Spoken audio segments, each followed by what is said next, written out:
This is Making Stitches. This week, Lydia Wanham from the Apex Singers talks ball gowns and Christmas, and Emma Jones from the Vintage Sewing Box champions the mental health benefits of crafts. If I'm active doing something rather than passively watching television, it sort of helps me cope with any difficulties that I might be going through at the time.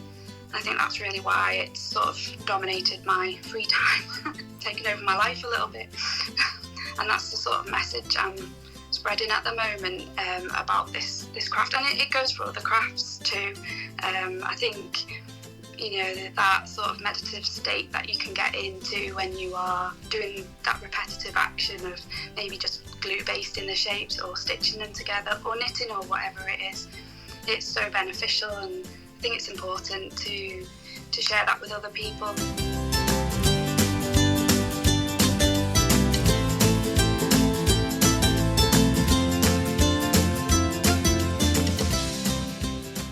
Hello and welcome to Making Stitches, a podcast celebrating crafts and the stories of the makers behind them.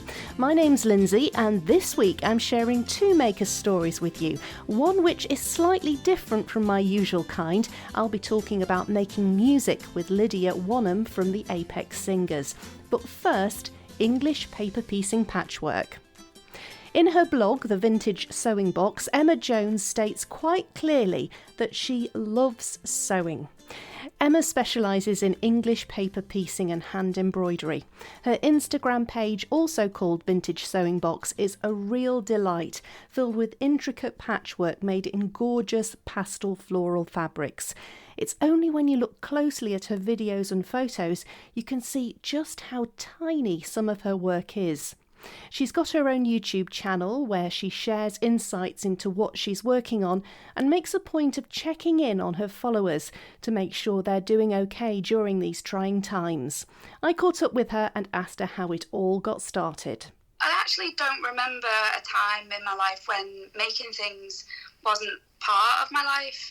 Since probably being about 5 years old, I've always been sewing. I remember getting craft kits for birthday presents, and you know, the ones where the fabric has holes in and you have a big plastic needle. I remember making things and giving them as gifts to people, and it's really come from my mum and my Gran, because they are both knitters and have done embroidery and crochet and things. Not quilters and not patchwork, but you know, most other things they've tried, and I guess that's where I've got it from, really. And it's just been something that's continued throughout my whole life. Perhaps not so much in the teenage years, although I remember doing a bit at school. And at GCSE, I did art GCSE, and I really wanted there to be a textiles element to it. So I actually managed to convince my teacher to let me do some printmaking on textiles, and I used William Morris designs as inspiration, and I also created cushions and things. So I kind of made my own work for GCSE, even though, you know, it wasn't part of it. And then after university, I got back into sewing again and had a go at making bags, and I've tried everything, really. So what was it that sort of sealed the deal for you with your patchwork? Because that's kind of dominates your Instagram. It's beautiful. It's so intricate. And when I've watched your videos, some of the hexes that you've made are just teeny tiny. It's so precise. Yeah, I think really over the last few years, I went to the Festival of Quilts and sort of got interested in quilt making. And I made a few simple patchwork quilts just using squares and things, and I made like lap size quilts and gave them away as gifts to people. And then I just discovered English paper piecing, and I discovered the shop sewing quilt. And at first I always thought English paper piecing was just too time consuming for me, because you had to cut out the paper shapes and tack them by hand before you sew them together. But when I discovered the shop sewing quilt, she had pre-cut shapes and a glue pen, and that sort of revolutionised it for me. I thought, right, this is doable, I can have a go at this. So I just started playing around with that, and At the time, I'd just become a mum, and my son was sleeping quite a lot. He was having long naps, so I had more time on my hands in the day. So I thought, well, I'll dedicate this nap time to having a go at some sewing, and I start sharing it online, and it just sort of snowballed. As well as I was doing a block of the month kit, and then I started to get ideas myself for designs and played around with them and shared them online, and just got a really great feedback for my ideas, and such wonderful support from other people, and it snowballed from there, really.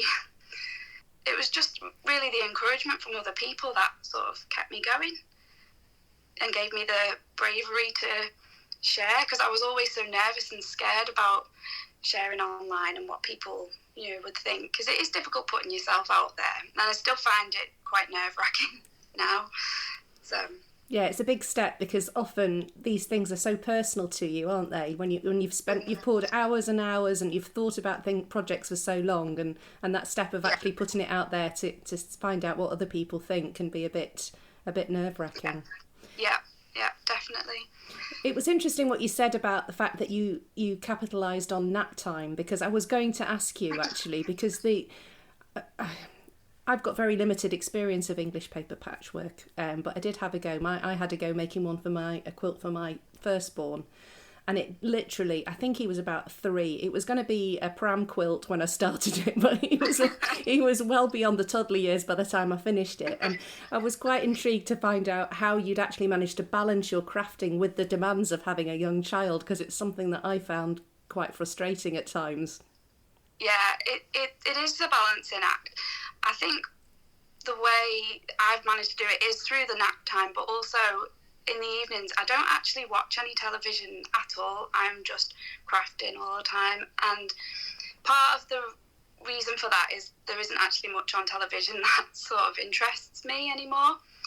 And the other part is that I knew I had to just make the most of that time. That was my free time. And I think that it's also helped me go through difficult times. If I'm active doing something rather than passively watching television, it sort of helps me cope with any difficulties that I might be going through at the time. I think that's really why it's sort of dominated my free time, taken over my life a little bit. Yeah, so certainly very therapeutic being able to focus on something, isn't it? Yeah, definitely. It definitely is. And that's the sort of message I'm spreading at the moment about this craft, and it goes for other crafts too. I think that sort of meditative state that you can get into when you are doing that repetitive action of maybe just glue basting the shapes or stitching them together or knitting or whatever it is, it's so beneficial, and I think it's important to share that with other people. So yeah, I've noticed in your YouTube videos that you always kind of dedicate part of your video to reaching out to people and letting them know that they're not alone if they're having a difficult time at the moment. Yeah, and I think it's something that's so important that we do at the moment, especially now. It's a difficult time for everybody, and I want people to feel like they're not the only one that's going through it. We've all got something at the moment, haven't we? That's difficult, and crafts can bring us together. And I really value that community that can be built online. If we haven't got that community in real life at the moment, then at least we can create this and share ideas and support each other online. It's so important. How would you say that your crafts have helped you this year, specifically dealing with all the lockdown and the isolation we've all had to experience? I think there have definitely been times when things that have been going on in my mind have been so overwhelming that it's been difficult to concentrate. And for some reason, being active and physically doing something just gets me out of that headspace, and focusing on, that's part of the reason why I like the tiny patchwork. It's like, so focusing on the tiny details just seems to distract me from worries and calm my anxiety, because I do have anxiety. So I think that's how it's helped me. And also, when we went through the first lockdown, I did some live Instagrams where we were doing, it was just like a sit and stitch and chat to people live. And again, sort of creating that community has definitely helped me through that time, and I really hope it's helped other people too. I'm sure it has, really, because so many people belong to groups in real life in the times before this year, and we can't go and mix with our fellow crafty friends anymore, can we, other than virtually. So I think the benefit of having the online community is your geography doesn't matter at all. You can be connected with people all over the world, really. Yeah. Absolutely, and I actually wasn't part of a craft group or anything like that before this year, and part of the reason why I was sharing what I was making online was to make friends and get to know other people. I was doing that block of the month, and so I thought, I'll find other people who are making it too, and we can sort of cheer each other on. And yeah, that's where it comes from. I think it's so important, isn't it, to connect with others and find people who have that same passion as you do. Without a doubt. Now, I've just watched a video that you made a little while ago of your brand new craft room, which looks absolutely amazing. What would you say are your goals for what you're going to create in there? Well, I've been creating some patterns and sharing those this year online, and I'm hoping I can do a bit more of that in the sort of coming months. And that really started from, I made myself something and other people said, that's great, is there a pattern for that? Can you make a pattern for that? And that encouragement got me started on that path. And really that's the way I want to go forward in the future if I can. And I've also been putting together some kits and things for people. So really I was in a tiny room before, so it sort of became apparent this year that maybe I need to move into this lovely big room, and we were able to do that. So that was really nice. I'm so lucky to have this space, but I do spend a lot of my time in it, so it gets well used. That's wonderful. Now, of course, we're in the run up to Christmas now. Do you have a huge pile of things that you're making to gift and pass on for Christmas? Well, currently I'm making some Christmas decorations that are going to go, for the tree, and I'm making patterns for those to share for free with people, and I'm hoping that I'm going to be able to gift some of those to friends and family. I always want to make my son something, so I would like to squeeze in trying to make him a quilt. I don't know if it's going to be possible. It won't be a hand-stitched one, it will be by machine. But every year, and for his birthday as well, I try to make him something. It's so important to me that I do that. It's so enjoyable to make for other people, isn't it? Absolutely. So hopefully I can squeeze that in before Christmas. And what about for next year? Assuming that life can maybe return a little bit to normal, what are your craft goals for next year? Well, I'd really like to experiment a bit more with creating sort of art pieces. So last year, when I really got into the tiny patchwork, I created a small hexagon piece called Mabel's Garden, and it was in memory of my Gran, who passed away last year. And I shared the steps of that online, and I combined the tiny piecing with embroidery. And I created this piece and I showed my dad, and my dad said, that's actually really artistic. So, thanks, Dad, that's kind. And anyway, after a lot of encouragement, I ended up entering that piece into a local art competition. It was the Lancashire Open exhibition at a local art gallery.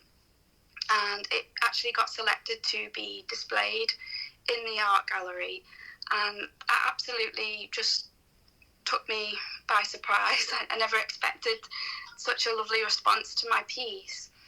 And the art gallery was actually somewhere that my Gran used to go to a lot, and it has a cafe in there, and she'd love getting a latte in there and sitting and looking at the artworks. And just by pure coincidence, they displayed my piece in the cafe, because they put the pieces all around the gallery, and mine happened to be there. It was just, it couldn't have meant more to me. So since I did that piece, I didn't sell it. I've got it at home. I'm keeping that forever. I would like to sort of experiment with more art pieces and seeing what I can do. I have so many ideas, and I have not scratched the surface with those at all yet. So I think I'd like to dedicate some time to creating those and maybe seeing where that can go. Oh, that's really exciting. Really exciting. What a lovely story about your piece, Mabel's Garden. That's really beautiful. Yeah, it was totally unexpected, and it was so special to me. I'll never forget that, and it just meant so much. I got goosebumps when Emma spoke about the quilt dedicated to her Gran. What a beautiful story. Thank you, Emma, for sharing it. Now, if you'd like to see Emma's work, just look for Vintage Sewing Box on Instagram, and I'll include a link to her website in the show notes for this episode. And now for something completely different. I'd like to tell you about a group of young people who create the most amazing music. They're called the Apex Singers. Their music is beautiful. It's a cappella singing, the kind that makes the hair stand up on the back of your neck. It's just magical. And I was lucky enough to be able to see them in concert back when we were allowed to do such things in March, as they launched their new album, Hiraeth. Very soon afterwards, though, Britain went into lockdown and their album's promotional tour was cancelled. That didn't stop them making music, though. They recorded new arrangements of songs in isolation, and they now have a special Christmas performance lined up for next month. Now, I know this has nothing to do with my usual subject matter here on Making Stitches, but I wanted to give their concert a plug, because just as for so many artists and performers, they've been really severely affected by the restrictions we've all faced this year, and they're taking a financial risk by putting this concert on, and they need all the support they can get. So I asked if one of them would like to come on the podcast to talk about their upcoming Christmas concert. Lydia Wanham was volunteered for the job on the basis she once sewed her own ball gown for a university ball. I wouldn't say I'm an expert, but I definitely it's something I enjoy. And I made a ball gown. And it's nice to be able to actually make something for a special thing for uni, where you feel like you've designed it nicely yourself. Absolutely. You must be a pretty dab hand if you manage to pull off a ball gown. That's a pretty advanced project to be working on. Yeah, I was quite surprised actually. Now, of course, we're not speaking today about your sewing. It is about your vocal group that you're involved with, the Apex Singers, and your plans for Christmas. First of all, can you tell me, Lydia, a little bit about the Apex Singers and how it all came about? Yeah, so the Apex Singers is a group that was set up by Ollie Lambert a year and a half ago now. And we perform a cappella arrangements written by Ollie himself. He's a composer as well as a director. And what we've been doing recently, so in March we released an album of folk music. So the idea was to give old folk music that's kind of been lost to time a new lease of life, and show it to new audiences basically. So that's what we were doing in March, launching that. And then over summer we did isolation arrangements because we couldn't go on tour. And then we are bringing back our Christmas set from last year, interspersed with isolation arrangements. So that'd be nice. I'm excited. Now, I was lucky enough to be in Manchester at the launch of your album in March. Yeah, amazing. Which just happened just before everything just shut down. That was such bad timing for you, wasn't it? Yeah, it was a bit gutting really, because we were looking forward to doing our tour, and we were meant to be going to Glasgow and to London and doing a live lounge of Scala Radio. So we were really looking forward to it, and then suddenly, but everybody was looking forward to lots of different things. So we're all on the same boat. But yeah, But it's particularly hit people who are involved in the arts, hasn't it? Because it has. Any outlets for that have just been closed. Now, you mentioned there that you've taken part in some isolation arrangements. Tell me a bit about those. Yeah, so basically when we had our tour cancelled, we just wanted something to like make each other keep in contact, because we knew we wouldn't be able to sing for quite a long time. So every 2 weeks we released a new arrangement written by Ollie, and then he would send them out to us. We'd learn them, record them at home with our like makeshift recording setups, and then send them back to him, and he'd put them together into a track. And we released these videos once every 2 weeks. And I think we had 10 in the end. It was quite a lot. And then Scala Radio were playing them as like little premieres every 2 weeks, which was really, really lovely. And it's kind of a nice way to bring us all together and like get a new audience. Like, yeah, it's nice to create during a time when like you feel like you're apart, but then you're kind of together at the same time, which is nice. It has been quite a remarkable time, aside from the difficulties, just the fact that creativity will out. There is a way to find a way through and still connect. Now, what this concert that you've got coming up, tell me a bit about it. So it's going to be from the Stoller Hall in Manchester, which is a beautiful venue. It's really, really gorgeous, and we've wanted to perform there for quite a while. And the tickets are on sale now from the Stoller Hall website. And the concert is going to be available to stream from the 12th of December. Marvellous. So we're really looking forward to it. It's going to be Christmas festive favourites, and just some really, really catchy music. It's going to be great. I'm excited. Well, it's a wonderful opportunity because nobody can actually get out to any Christmas concerts themselves at the moment. So I guess it's a way of being able to still get the Christmas vibe, but within the comfort of your own home. Yeah, absolutely. And we're also excited for it as well. It's the first time we'll have sung together since March. So we're just so excited to get in the same room and like socially distanced, of course. So it'll be different, but it's going to be so nice. I can imagine, having waited so long to get back together. Yeah. And of course, the wonder of it being on the internet means that you don't have to be in Manchester yourself to be able to enjoy it. You can see this from anywhere in the world. Yeah, absolutely.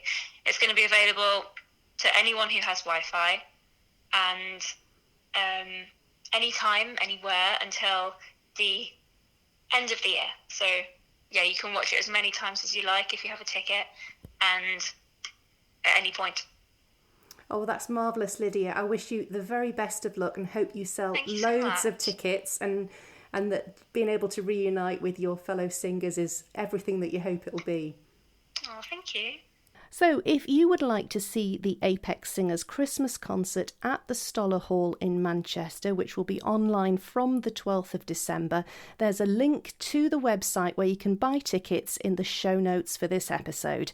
And if you'd like to find out more about the Apex Singers in general, and I really recommend that you do, you can find them on Facebook, Instagram and Twitter, and I, for one, can't wait to see that concert. Thank you very much for listening. If you've enjoyed this podcast, please consider liking, subscribing, or even leaving a review on your favourite podcast app. Jojo did just that on Apple Podcasts, saying listening was like enjoying a cuppa and a chat with friends. Thank you very much, Jojo. That's all for this week. I'll be back again in 2 weeks' time with another episode of Making Stitches featuring another inspiring maker. My name's Lindsay and this podcast was recorded and edited by me. You can also find me on my blog, Postcard from Gibraltar. Thanks again for listening, and until next time, keep safe and enjoy your crafting.